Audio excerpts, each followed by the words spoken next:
So sharing a moment where, as a man, I remember crying really hard. So it was 2009. I'd lost my dad, and it was a very tough moment. And because of who he was in society, the funeral took a couple of days.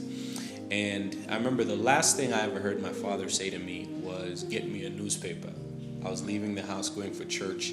It was in November, and it was a Sunday morning, and he says, "Get me a newspaper."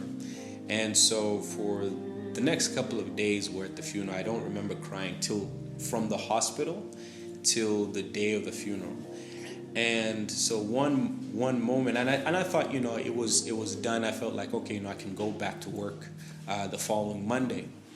And I remember I get to a gas station, and I'm sitting there in my car, and a guy just comes to the window, knocks on the window, and he says, "Newspaper."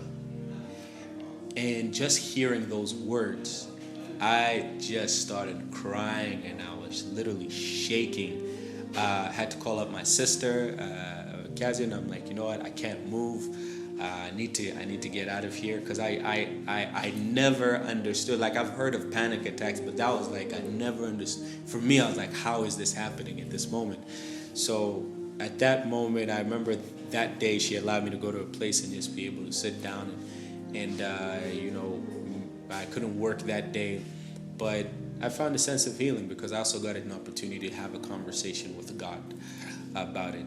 And that was one of the moments that I remember God speaking to me and said, "Listen, you didn't lose your father. I've always been your father, and every good thing that you saw in him was me loving you through him." And that brought healing to my heart.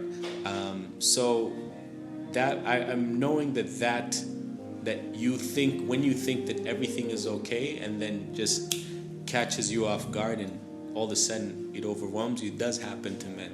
So I'm hoping that we'll be able to help a lot of men hearing that.